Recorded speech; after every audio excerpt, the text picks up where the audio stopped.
Ibinabago sa ating kultura ang pagpepenitensya tuwing mahal na araw. At kilala dyan si Mang Ruben na nagpapapako sa krus sa Putud sa Pampanga taon-taon. Ano nga ba ang nagtutulak kay Mang Ruben para magpakasakit sa loob ng 35 taon? At ngayong handa na siyang ipamana sa iba ang kanyang panata. Ano ang susunod na kabanata sa Huling Pako kay Mang Ruben?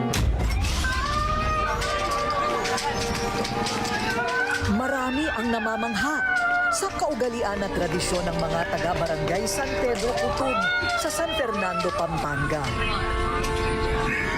Kung saan taon-taon may mga kalalakihan nagpapapako sa krus.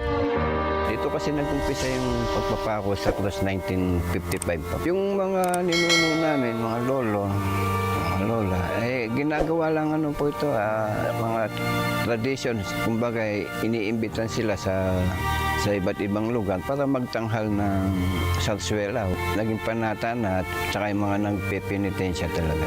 Dumami na talaga. Isa si Mang Ruben sa mga gumaganap na Kristo Jesus tuwing mahal na araw. Mula noong siya'y 25 anyos, naging panata na niya ang pagpapapako sa krus.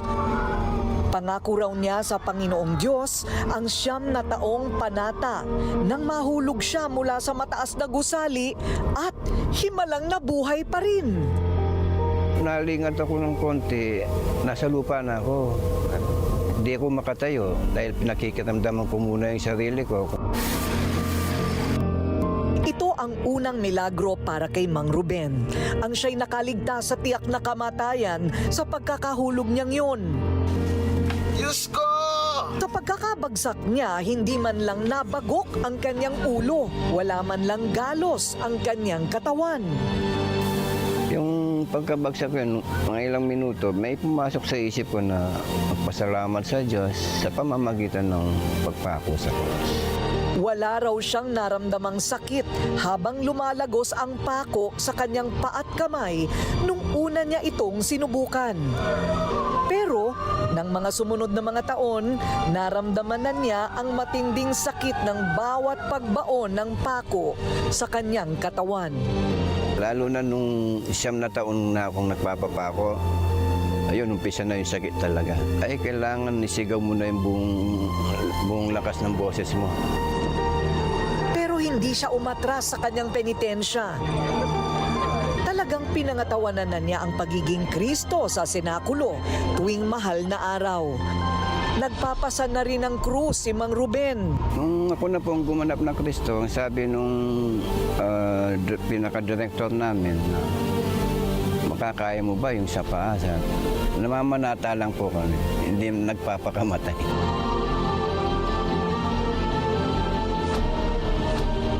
Nung una talagang sinubok ako ng Panginoon. Biruin mo, dinaanan kami ng lahat. Kahit dumaan yung lahat dito, tuloy pa rin yung tradisyon namin. Yung pamilya ko, medyo naghihirap kami noon. Buti na lang, maraming benepisyon dumadating dito sa barangay namin. Sa pagtitiis ni Mang Ruben, nananampalataya siya na makakamtan din niya ang ginhawa para sa kanyang buong pamilya. Pagkabunot ko ng pako, doon palang lalabas yung dugo. Nung nakita ko na yung dugo ko na talagang umagas na sa kamay ko, sa palad, parang nawala yung takot ko. Kasi yung panata ko talaga totoo. Pero patapos na ang kanyang 9 na taong panata. Nang muling dumaan sa pagsubok si Mang Ruben, nag-agaw buhay naman ang kanyang anak na babae. At nalagay din sa panganib ang sanggol na nasa sinapupunan. Sabi nung doon ko nung nakausap ko, wala na akong pag-asa.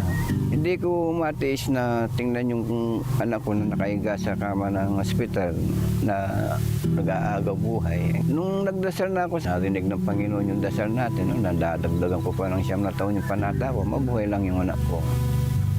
Wala mang 5 minuto, pinatawag ako. Yung isipin mo na ako. Pati nga yung mga doktor, paano nangyari yung sabi niya. Samantalang kitang-kita naman sa aparato nila, no? Talagang hindi na makakaya ng anak ko. Hindi pa natatapos ang kanyang 9 na taong panata, dumating ang pangatlong pagsubok. Bigla na lang tinubuan ng bukol sa muka ang kanyang asawa. Basta tumubo lang po yun. Lumalaki lang. Hindi nagreklamo sa panibagong kalbaryo sa buhay si Mang Ruben. 9 na taon ulit ang pangako niyang pagpapasan at pagpapapako sa krus. Gumaling lang ang kanyang mahal na misis. At makalipas lang ang 1 buwan, tila dininig na ng Diyos ang kanyang taimtim na panalangin. Nawala lang. Hindi ko na pinagamot. Tuloy-tuloy ang panata at pasasalamat ni Mang Ruben sa Panginoon, kaya siya nagpepenitensya. Hindi lang para sa kalusugan ng kanyang pamilya, nagpapasalamat din si Mang Ruben at ang kanyang misis sa mga biyaya na kaloob ng langit. Hindi na sila nagigipit sa ngayon dahil may sarili na silang kabuhayan. Nung una po akong nagpapako, yung mga blessings ay mahirap. Ilang taon hindi natutupad. Nung nagpasan na ako ng krus at gumanap na bilang Kristo, ayun, dumami na yung trabaho ko. Ako na yung kontrata. Hanggang sa dumami ng dumami, pabili na rin ako ng lupa. Napatayo na ng bahay. Talagang dapat yung panata mo, nasa puso lang talaga dapat. Nagkaroon kami ng sasakyan. Marami na po binigay na biyaya sa amin. Maraming pagsubok. Pero nakakayanan po namin. Kahit senior citizen na siya, hindi niya iniinda ang bigat ng krus at pagpapapako. Hanggat kaya raw niya, gagawin pa rin niya. May opinyon naman ang simbahang Katoliko tungkol sa brutal na pagpapahirap sa sarili para pagsisihan ang mga kasalanan o humingi ng himala sa Panginoon. Love should be something that is within. So if that thing they do, if that flagellation does not reflect the love that they should give to others, then why do it? Our bodies are temples of the Holy Spirit. So whenever we hurt our body, we hurt the Spirit in us. And probably, if that does not connect us, then I think we should stop.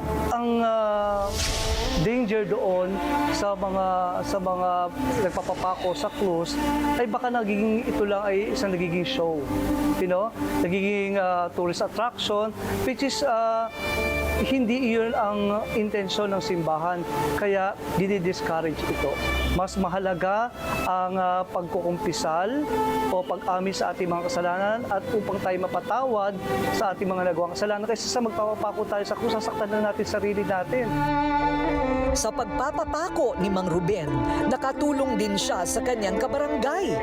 Mula nang dumagsa ang libo-libong turista sa kanilang maliit na barangay.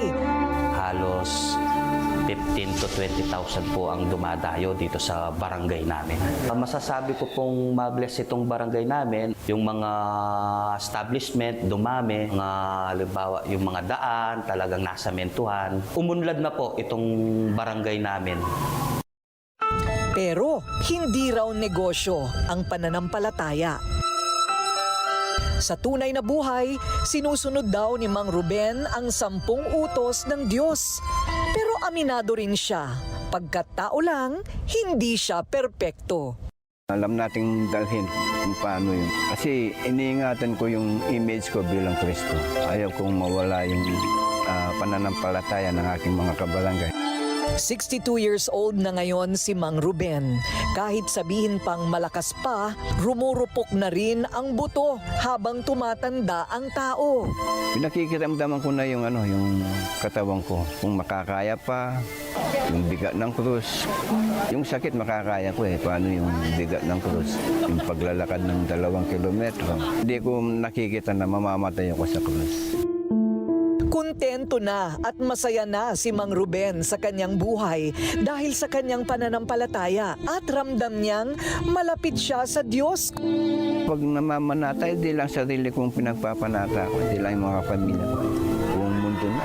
Nagpapasalamat ako sa Poong May Kapal dahil taon-taon nakakaraos kami na walang nangyayaring kahit na anong aksidente bago sa mga nagpapapako sa krus. Yun ay kalooban ng Diyos. Sa darating na mahal na araw, ang kabanata sa huling pagpapapako sa krus ni Mang Ruben, makukumpleto na niya ang halos 3 dekada ng penitensya at pananampalataya sa dakilang lumikha ng langit at lupa ay matatapos na. Kaya ang tanong na dapat abangan, sino nga ba ang papalit sa kanyang pwesto para ipapako sa krus tuwing Biyernes Santo?